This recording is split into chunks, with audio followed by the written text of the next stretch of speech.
"Oh well, that's good then," my grandmother said, but I couldn't really understand the meaning of her words. After taking my talented brother with them, my parents left this house because I'm stupid. I was the only one left behind. Now everyone's gone, and I'm lonely and all alone. Was I abandoned by my mom and dad? Yet my grandmother raised me with deep affection, delicious food, and warm smiles. I learned how happy it is to be accepted just as I am. Then, after living freely for over 20 years, my parents appeared before me. They came back after seeing me, now an accomplished researcher in the media. They didn't hide their desires, approaching me with an ugly smile. I felt a boiling anger inside, witnessing their actions. I felt a boiling anger inside seeing them in such a desperate situation due to their own actions. The sight of them with their vile smiles, uttering words of fake praise like, "You're amazing," or frantically spitting while screaming, "A daughter has a duty to help her parents," was so repulsive that it was hard to put my feelings into words. I felt an intense boiling sensation inside me while my mind seemed to become sharper. These people haven't changed at all. They believe only their values are correct, using them to justify excluding others and rationalizing any kind of tyranny without a thought for the people they hurt. Don't make me laugh, come to me now just because you need something. So I won't hold back anymore. I've already been walking my own path in life. I can't think of people who neglected me my whole life as family. I have no attachment to them. The time had come to tell my parents what I had always wanted to say. I renounce all inheritance and declare estrangement. I'm Jessica, a 29-year-old researcher. Ever since I was young, I loved playing outside, running around in mud puddles and sandpits until I was covered in dirt. When my science teacher talked about microorganisms, the idea of something invisible yet present fascinated me. Though invisible to the naked eye, each looked completely different under a microscope. I wanted to see things I'd never seen before, so I asked for a picture book from the bookstore, but it wasn't enough. We didn't have a microscope at home, and I couldn't always use one at school.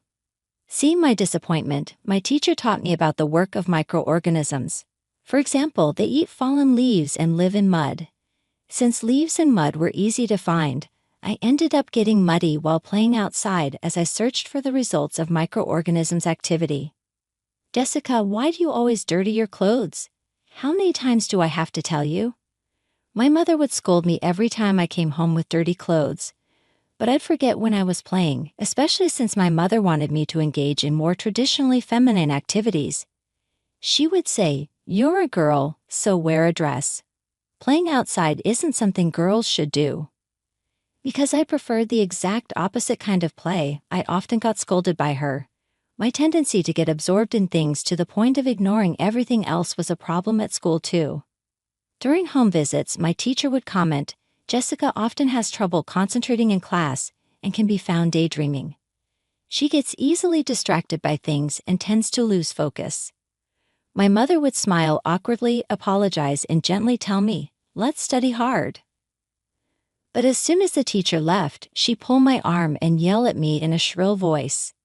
But I just found classes boring. The classes were often hard to follow, with teachers just rattling off content as they pleased. So just listening would get boring.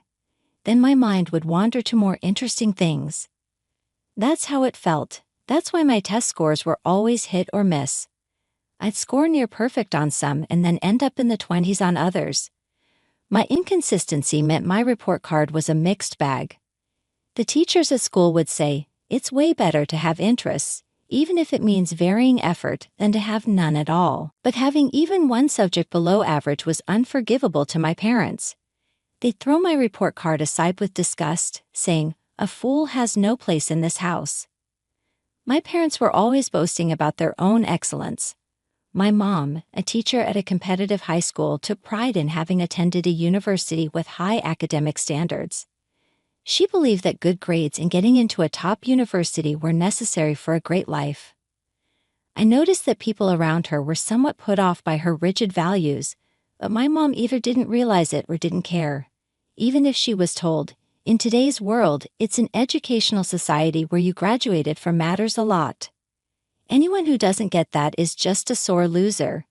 It would have been better if she just looked down on others, but she was aggressive towards anyone with a differing opinion, so it was best to avoid conflict. My dad was similar. He graduated from medical school and became a medical researcher, often talking about his work at the university hospital and writing papers. He firmly believed academic background defined a person's worth, often demeaning patients and faculty from other departments based on their alma maters. So to them, my situation was embarrassingly unacceptable.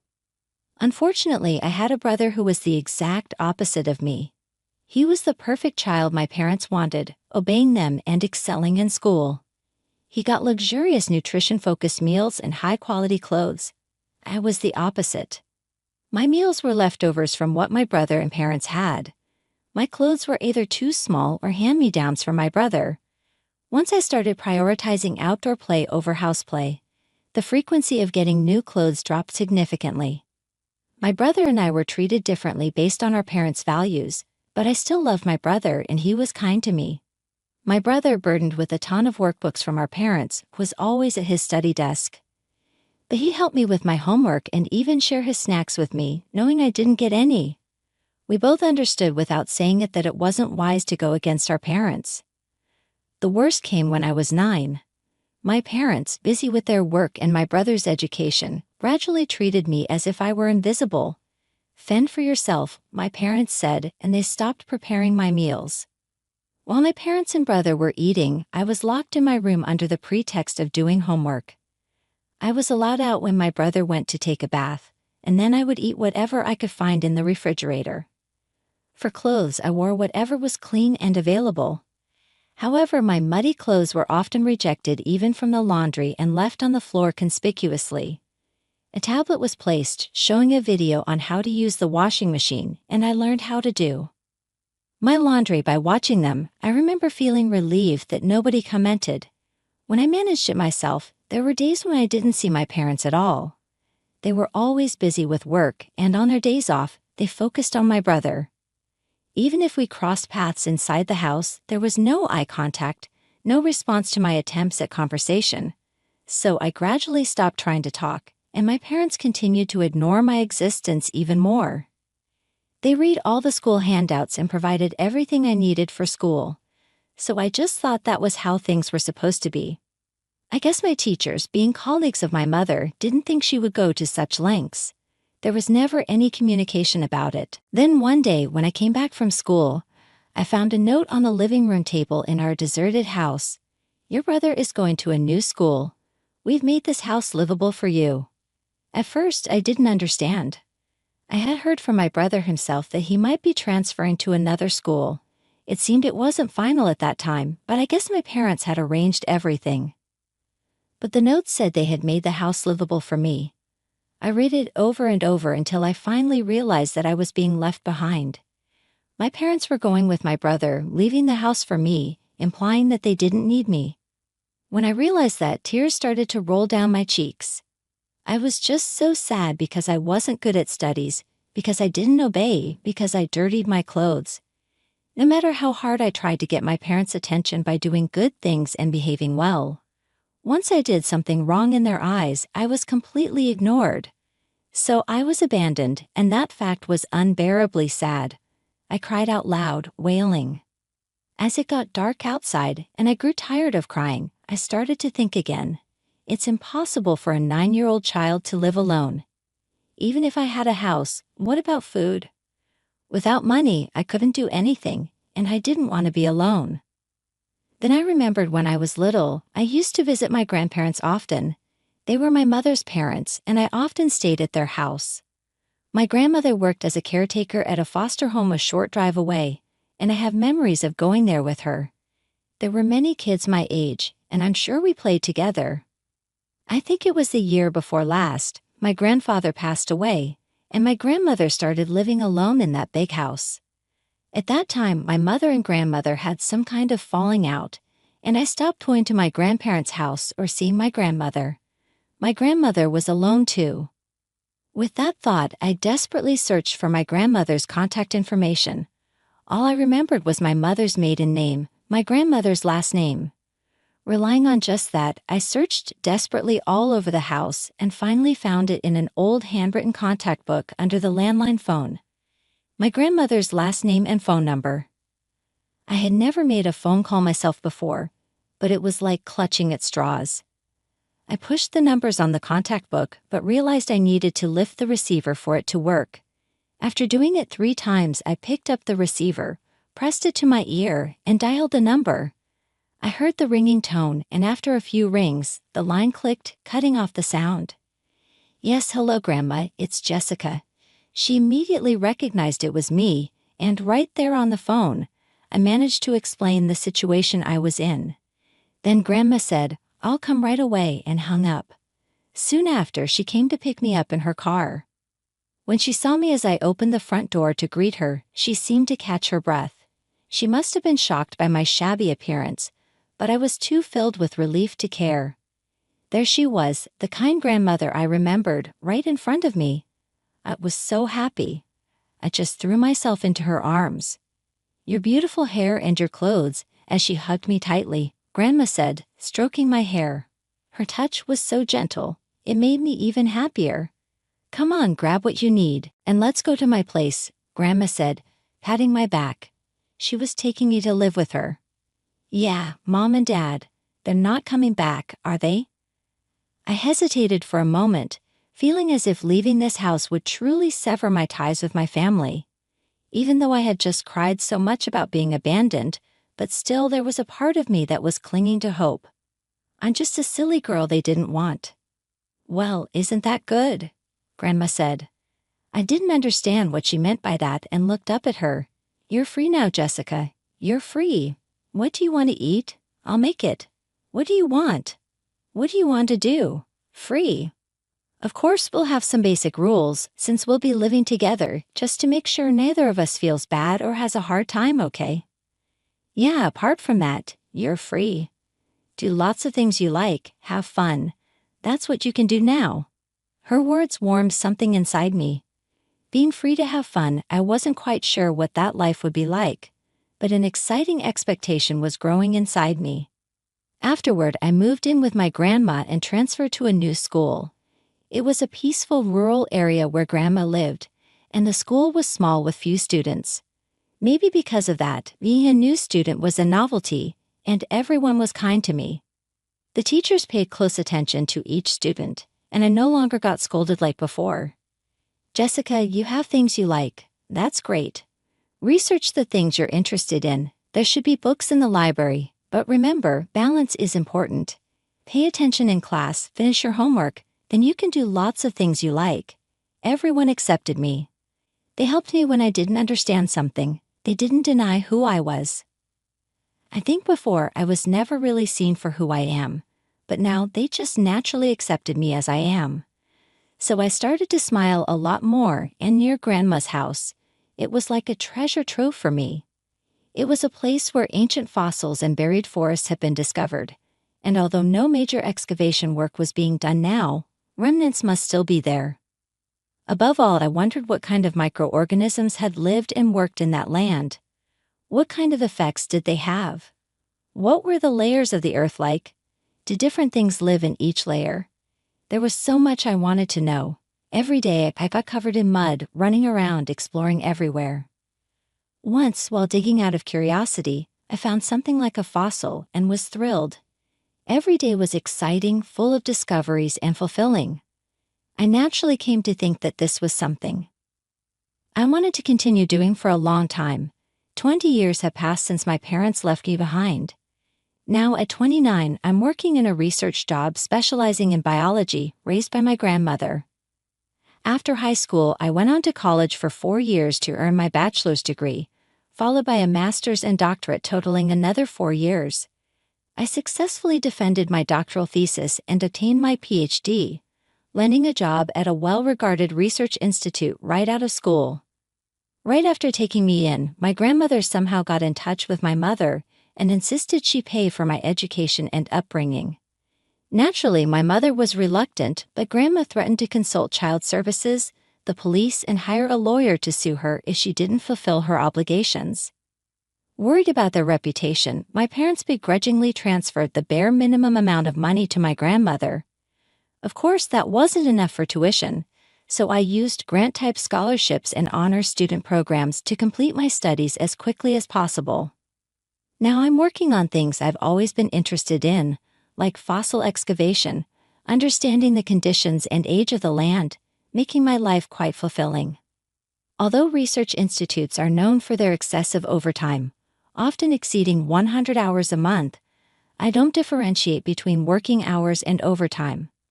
I research to satisfy my curiosity. I use numerous methods to find answers. It feels like there's just not enough time for the simple act of learning. Of course, some colleagues have left, unable to endure this environment, but for me, the job is enjoyable without any hardship. Being nicknamed a physical and mental powerhouse at work is something I take as a compliment. Having been denied the chance to do what I wanted and my feelings negated in the past, I relish the opportunity to delve into my interest and make new discoveries in this job. Since childhood, I've been intensely interested in one thing, which often became a target of criticism from adults.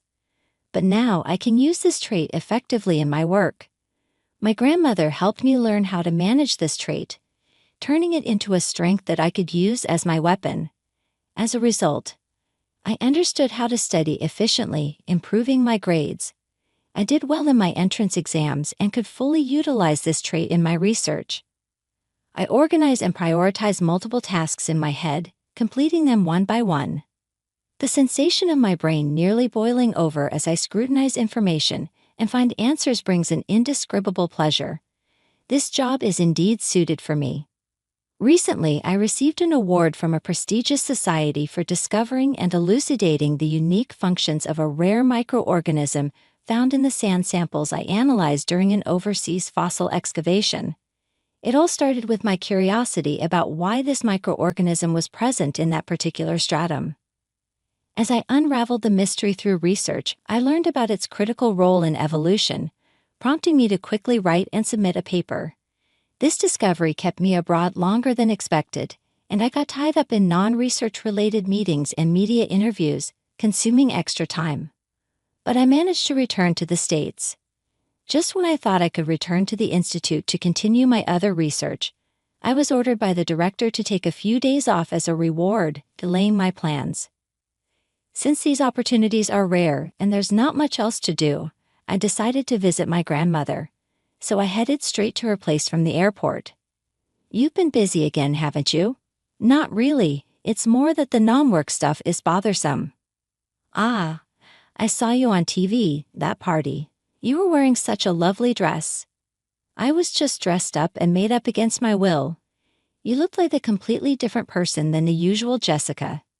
"I was just tired." Grandma's pumpkin stew is still the best." "That's good to hear. If you want more, help yourself." Arriving at my grandmother's house, I relaxed in the living room with her delicious pumpkin stew and tea. Grandma still lives alone in this house, and although she's getting on in years, she remains active, working in the garden. I hope she stays healthy and energetic for a long time. Just then the doorbell rang. The mail? That's unusual. My grandmother stood up and headed towards the entrance. Since I was little, this area has always been sparsely populated. The neighbors who know each family's composition rarely use the intercom for visits due to their close-knit nature. Even now, the only people who diligently ring the doorbell are delivery personnel since my grandmother never uses online shopping. I was wondering what could have been delivered. I could hear the sound of her slippers scraping the floor and the front door opening. I thought Grandma would return immediately after receiving the package, but she didn't come back right away. Instead, there seemed to be some commotion at the entrance. Sensing the uneasy atmosphere, I decided to go to the entrance myself. "Ah, Jessica."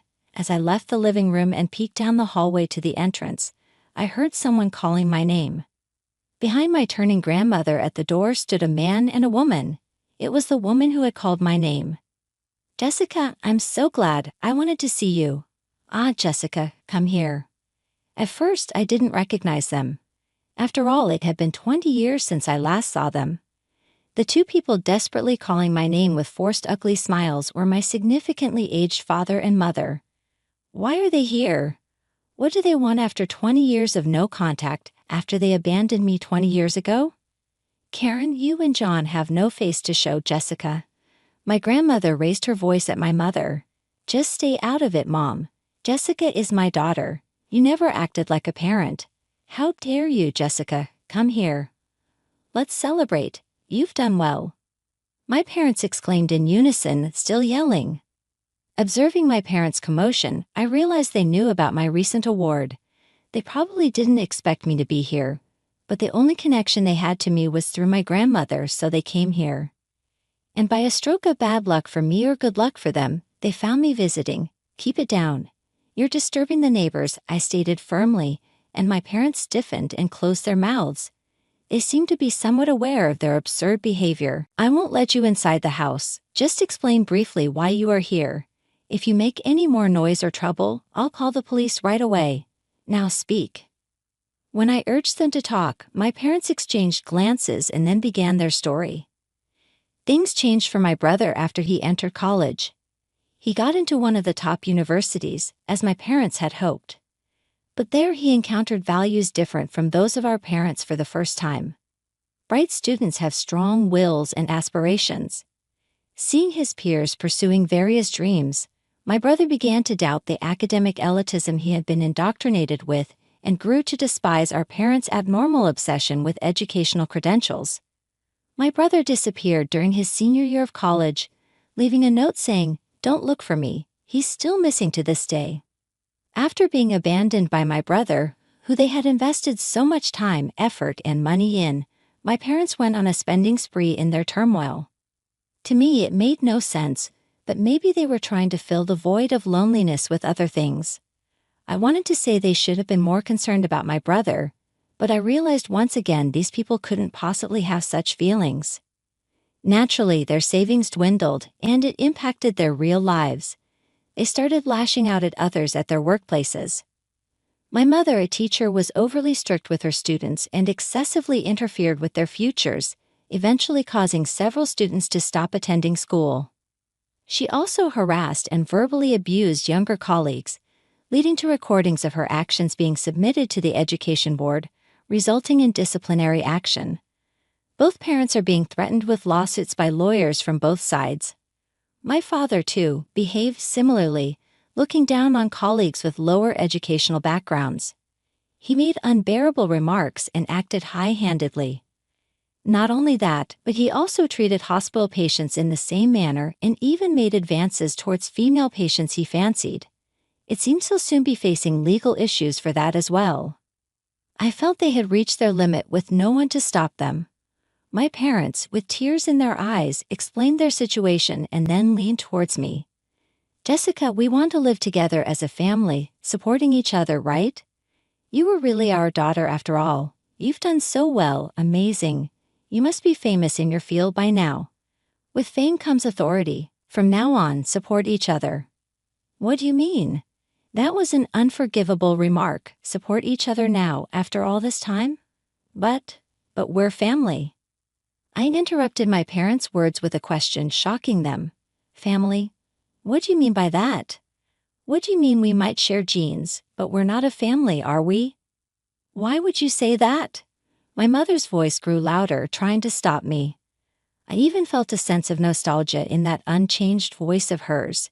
And then I realized I'm not afraid of them anymore, not even a little bit. Also, stop twisting things to your convenience. You're only here because you're facing huge compensations you can't pay, right? You're relying on me, but is it because my brother is gone, and now it's my turn, or is it because you've run out of money to the point where you have to rely on the daughter you abandoned? As I spoke calmly, my father was speechless, but my mother glared at me with wide eyes. "Jessica, how can you say that? We're family. We should support each other. You're just shocked because we haven't seen each other in so long, right? Don't worry, from now on, we'll live together and we can adapt to each other's pace." That's a joke. Absolutely not. I refuse. I don't want to talk to you ever again. Please leave. I reflexively said that when they mentioned living together. Even as my parents started yelling and screaming, my heart remained cold. "Jessica, how can you talk to your parents like that? Hurry up and pack your things, take us to your house. My parents' words became increasingly rough, even though I said I didn't want to live together. They intended to barge into my home. It made me chuckle. In fact, it seemed that my expression reflected that sentiment. Somehow I felt a faint smile forming. Just as you treated me like I'm not your child, I've never thought of you as parents. To suddenly be told by strangers that we're a family and should live together is nothing but terrifying. Your child is just your son. I want nothing to do with you from now on. I don't even want to be invited to the funeral. I thought to myself, so this is what it means for your blood to boil. My gut was heating up, and it felt like my blood pressure was rising. However, my mind remained calm. It was as if a cool breeze was sweeping through my thoughts. It's something I've thought about for a long time. Cutting ties might be necessary for inheritance issues that might arise in the future, but severing the parent-child relationship would be impossible. However, if I cut ties in practice and simply didn't communicate, that should work. Finally, my parents turned red in the face and started yelling. "What are you doing, acting on your own? Who do you think paid for everything? Daughters have an obligation to help their parents. Do you understand how incredibly ungrateful you sound?" Once again, my parents began to yell, and I could only sigh. I wondered how I could make them understand. Do you seriously think that just by giving money, you can call yourselves parents? My grandmother said it in a calm voice. I thought she was absolutely right. To me, those people weren't parents. Being a parent is a fact, isn't it?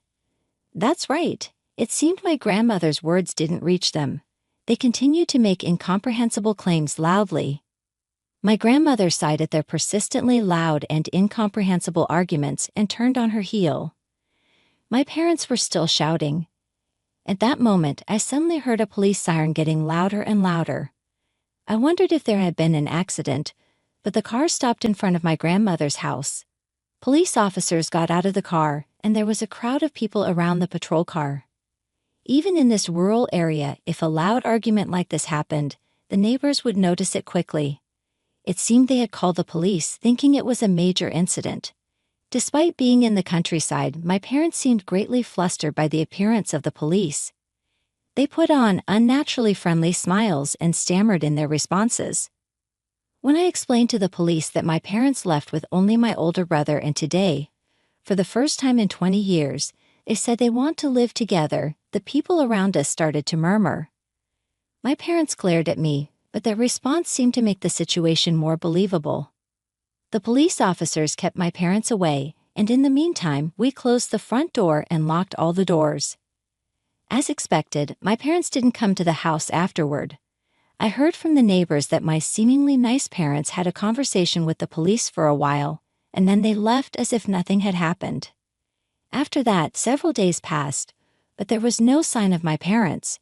It seems that even the neighbors are keeping an eye out, but it seems that the two of them haven't come near this area. Could it be that they just came to visit me as a last resort? I had to return home before the vacation ended, and I had relaxed a little when a visitor came to my grandmother's house again. "Hey, long time no see, Jessica." "Big brother." A man with a sun-kissed tan and long hair casually tied up stood there. I realized it at his mouth when he called my name and smiled. Standing at the entrance was my brother, who had gone missing just a while ago and hadn't been heard from for several years. I brought my brother into the living room and listened to the details. While interacting with various people in college, my brother became aware of our parents' abnormality and had been patiently waiting for an opportunity to escape from that house. While working part-time, he had accumulated enough funds, and when the time was right, he left the country. His goal was to see various people in various parts of the world. While traveling around the world, he worked locally, and he said he took many photos. When he posted those photos on social media, a publishing company contacted him, asking if he wanted to open a photography shop. He accepted the offer, in exchange for them providing him with photography jobs. That's why he had returned to the States after several years. "When I was in Rome, I happened to see you on the news, Jessica." "Oh, from when I won the award?" "Yeah, that's right. You mentioned Grandma in the interview, didn't you? I came back to the States because I wanted to see Grandma, but I also wanted to meet you, Jessica. So I asked Grandma for your whereabouts. It worked out perfectly." My brother laughed cheerfully, but then he straightened up and looked at me seriously. "Jessica, I'm really sorry for everything up until now." "Huh? Why are you saying this all of a sudden?" "It's not sudden. I've been wanting to apologize to you every time I saw you." My brother wasn't smiling at all. I didn't really think much about it back then. When we were living together in that house, we didn't have meals together, and on holidays I was the only one our parents would take out. Even though there was an obvious difference in the clothes we wore, I didn't find it strange. I was just focused on my studies, and during that time, I thought we were just normal siblings who played together. He said, furrowing his brows and clenching his hands on his knees, shaking his head. When I mentioned having a sister to the people in my college seminar, sharing stories from our past, they were all shocked. That's when I finally realized that you had every reason to resent me. I should have gone to apologize immediately after leaving home. I shouldn't have procrastinated until a time like this. I'm sorry for living carefree while you were going through a tough life." He lowered his gaze. "I really should have gone to apologize as soon as I left home, but I'm sorry I put it off until now. I'm sorry that I thought it was normal for you to live a normal life when you were going through such a hard time." His heartfelt apology made me consider resenting my brother for the first time. However, I couldn't summon any negative feelings towards him. I didn't harbor thoughts like, "Why only me?" or "Why just my brother?" At that time, I was preoccupied with our parents to the point where those thoughts rarely crossed my mind. "I'm not angry, and I don't resent you. Back then, you were the only one who really talked to me," I said, and my brother's face contorted in a pained expression upon hearing these words. As tears welled up in my brother's eyes, our grandmother approached with mittened hands, holding a plate. "Would you both like to have some candied sweet potatoes?" It was my grandmother's homemade candied sweet potatoes, made from the ones she had harvested from her garden and prepared since yesterday. Knowing this, I couldn't help but smile at my grandmother's deliberate attempt to recreate the atmosphere of the past, as if we had returned to those days. "Wow, this brings back memories. I really want to eat some." "Yeah, Grandma's candied sweet potatoes are delicious, aren't they? I loved them when I was a kid." "I know. Please have as much as you want. Let's enjoy them together." Sitting across from each other at the table for the first time in a long time, we both indulged in the same dish. Just that simple act brought tears to our eyes. Despite the slightly salty taste, it was a precious moment. Afterward, I learned that our parents had to bear a significant amount of compensation and had further scandals that made headlines, ultimately losing their jobs. Currently, they seem to be living a modest life, working alongside people they once looked down upon due to their lower educational backgrounds. They had to humble themselves before younger supervisors with only high school diplomas. It must have been a humiliating experience, but I believed it was a necessary lesson for them. My brother and I, who had been separated for 20 years, began to frequently communicate, share meals, and visit our grandmother's house together. I was truly happy to spend time with my brother as a family, grateful for the moments we shared with our grandmother. My brother and I felt content in both my personal and public life.